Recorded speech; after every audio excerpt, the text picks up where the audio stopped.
Welcome to another edition of In the Spotlight with the Minnesota Magicians. I'm Jimmy Lillidahl, play-by-play voice of the Magic. Today I'll sit down with goaltender Will Ulrich. The Magicians started on Thursday this past week, a home game against the Austin Bruins. The Magic beat the Austin Bruins 3-2 on Thursday. The Magicians started the scoring, or the Bruins started the scoring in the first period. Justin Messiah gets the goal for the Austin Bruins as they led 1-0. The Magicians pump in 3 goals in the first period. Travis Brown gets the first one, an unassisted goal as the puck was put right on his tape. He's able to find Twine. Travis Brown gets his 5th goal of the season and leads the Magicians as the Magicians get another goal. This one's from Pierce Crawford as Crawford was able to tip the puck. Hepner and Dineen getting assists on the goal.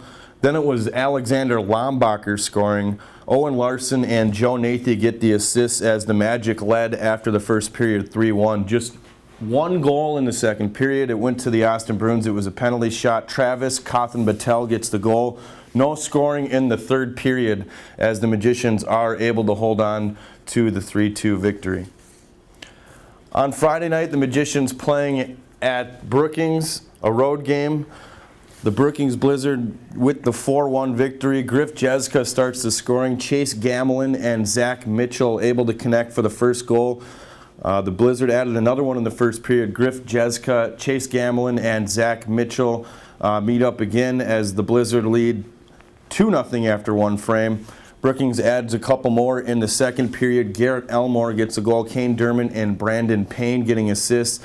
Then Brookings able to add another power play goal. Garrett Elmore, Nick Cardelli, and Kane Dermott connecting. The Magicians come back with a third period goal. It was shorthanded. Brady Hepner gets the goal, and Casey Jerry gets the assist.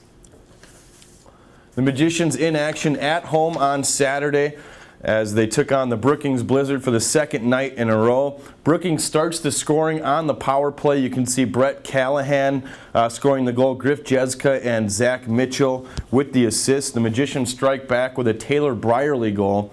Brierly gets his first goal of his North American Hockey League career. It took him 76 games to do it. Then it was Brady Hepner and Rico Rataychuk with the assists on the Brierly goal. Congratulations to Taylor Brierly getting the monkey off his back. In the second period, the Magicians add a neat tip in front of the net by Connor Butchis. Pierce Crawford creating some space with the big hit. Hugo Gallet also getting an assist as well as Crawford as the Magicians led 2-1 in the second period. TJ Samek gets a goal for the Blizzard. Parker Revering gets the assist as we're all notched up at 2 heading into the third period. The Magicians make it 3-2 with a Pierce Crawford goal. Joe Nathy and Connor Butchis collecting on the assists. The Magicians very close to finishing this one in regulation. Unfortunately, Brookings gets a late goal in the third period. The Magicians fail to clear the puck. Kane Dermott gets the goal. Nick Cardelli and Mikael Hakkarainen collecting on the assist as the Blizzard tie this one up. It went to overtime. The new format, 3-on-3 overtime. A lot of chances in the overtime for both clubs, but nothing going there. It went to a shootout. Mikael Hakkarainen, the first shooter, was denied. Johnny Panvika for the Magicians gets the goal, and then Dermott went for the Blizzard. He argued the call. He ended up getting tossed from the game. He did not score. Casey Jerry was then denied. The puck rested on the stick of Nick Cardelli for the Blizzard to stay alive, and Will Ulrich made an unbelievable glove save to close this one out as the Magicians win in amazing fashion here at Richfield Ice Arena on Saturday night by a final score of 4-3. Welcome back to In the Spotlight with the Minnesota Magicians. I'm alongside goaltender Will Ulrich. Will, a spectacular weekend for you. Obviously, you get Player of the Week. What's that do for the confidence? Obviously, it helps the confidence a lot. I think for me personally, I just want to go out there every night and help the team get 2 points. And we got 4 out of 6 this weekend, so that was good. And we were able to respond after loss Saturday night or Friday night in Brookings, and we responded nicely Saturday night at home. Yeah, good weekend. It seems like things are rolling pretty good for the club as of late. You can just tell by the way you guys are playing, a lot of energy. Mm-hmm. Yeah, I mean, I think it started off Thursday night against Austin. We beat a really hot Austin team that I believe was on a 5-game win streak prior to coming to us, and we just completely outplayed them. And I think that just helped the team tremendously. Living with a billet, you're billeted here in Richfield locally. You live with Alex Lombacher, one of the Europeans on the team. How's that going for you? Oh, it's going well. I live with Gina and Steve Schneeberger. I know Steve, he runs one of the local realties around here, and they're great people, great place to live. Richfield's a great area to be in, and they love supporting the Magicians. And living with Alex, obviously, is a little different. Living with an Italian hockey player, but we've become good friends, and I think it's just a great life experience. So coming here to Richfield, obviously you've dealt with the relocation before, playing with the prestigious Chicago Young Americans.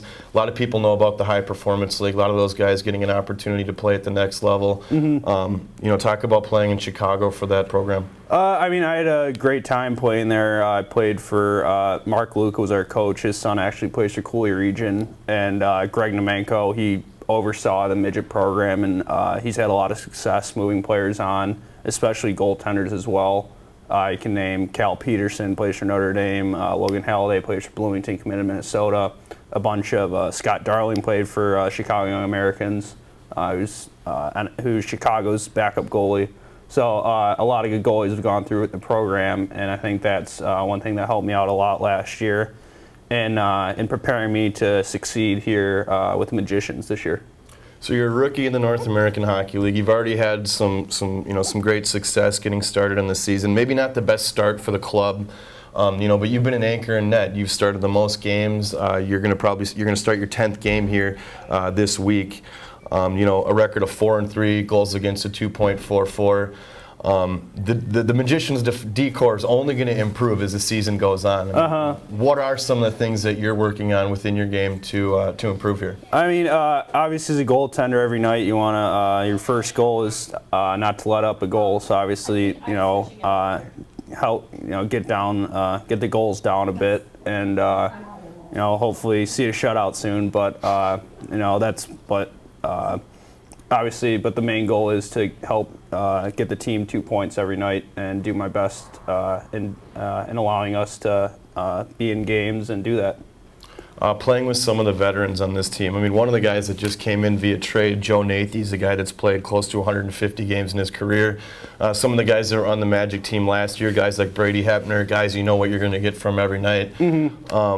How have the veterans made things easier for you with the relocation, adjusting to this level, and being a rookie? With guys like that, with Heps, Joe, Butchie, Jack, all those older 95 birth year guys, with them you're going to get 110% effort every night, and you're going to have a team in front of you that'll help you out and bail you out of situations. They're going to work hard to help us get a win. So I think that's real important, and that's a good thing about having such a high veteran presence on our team this year.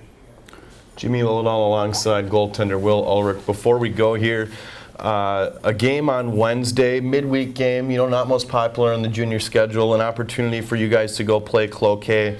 How big is Wednesday night to keep things rolling? It's a huge night. I know Wilderness, last time we were up there, we didn't have the result that we wanted to, and this Wednesday is a big game for us. Wilderness is a hot team, and we really needed 2 points. Will, thanks for taking the time. Thanks, Jimmy. Welcome back to In the Spotlight with the Minnesota Magicians. A big thanks to Will Ulrich for joining me before practice today. The Magicians do play on Wednesday in Cloquet. You can check out the broadcast on fasthockey.com, and then 2 more games this weekend in Brookings. You can check those ones out on fasthockey.com as well. The next home game for the Magicians is on the 20th, another matchup against the Brookings Blizzard, and then another home game on the 28th here at Richfield Ice Arena. That's going to do it for another edition of In the Spotlight with the Magic. So long, everybody.